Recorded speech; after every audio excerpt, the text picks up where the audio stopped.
More on this and a few other topics. Let's bring in Florida Congressman, member of both the Oversight and Financial Services Committees, and Florida gubernatorial candidate, Byron Donalds. Congressman Donalds, always great to have you with us on American Agenda. Want to dive right into our Epstein questions, considering you are on the Oversight Committee, as we mentioned. Now, we're learning that lawyers for Ghislaine Maxwell are opposing the request to unseal grand jury transcripts from the Epstein trial. Now, this comes, of course, as your committee has issued several subpoenas in the Epstein investigation, including to the former president, former First Lady, the Clintons. Your thoughts on this? Well, first of all, good to be with you. When it comes to Ms. Maxwell, she's not in a position to really ask for anything.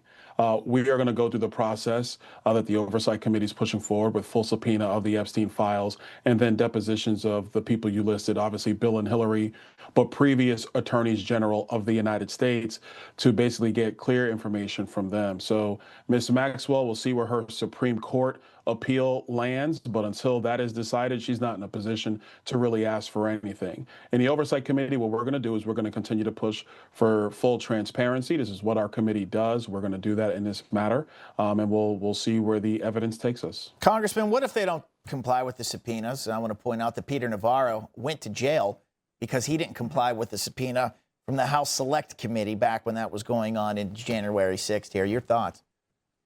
Well, I'm glad you didn't bury the lead. You have a responsibility to comply with subpoenas of the House of Representatives.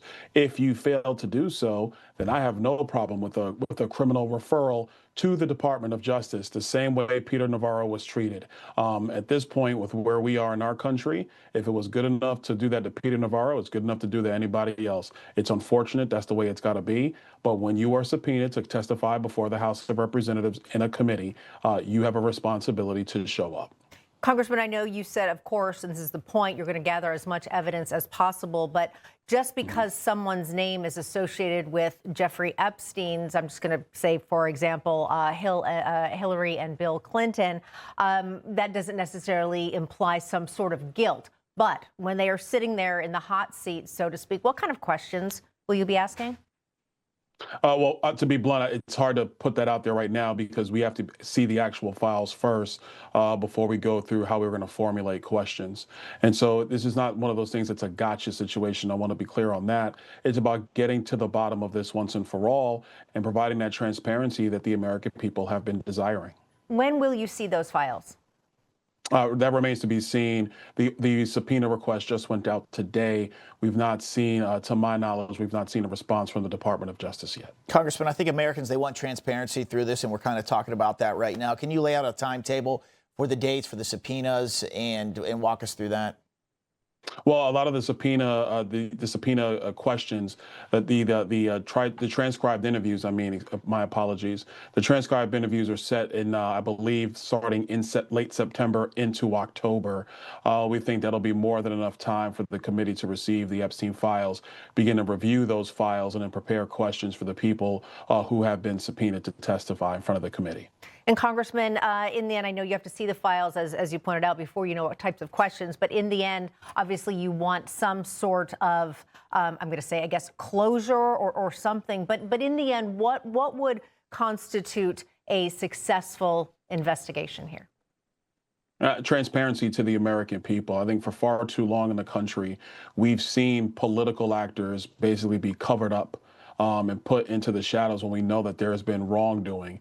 And I truly believe that the Epstein matter is a piece of the overall issue. It could be Epstein, it could be Russiagate, or anything in between, the auto pen, Operation Choke Point 1.0, Operation Choke Point 2.0. What the American people are tired of are our elected officials hiding behind their positions and not being held accountable the way any other American would be held accountable. Furthermore, what they don't want to see anymore is a weaponization of the justice system against political rivals. That was done to President Trump, that was done to Peter Navarro, that was done to so many others. The American people are sick of it. They want even-handed justice under the law. They certainly are. Well said. The weaponization of the government against their enemies there. Congressman Byron Donalds, we appreciate you coming on. Good to see you.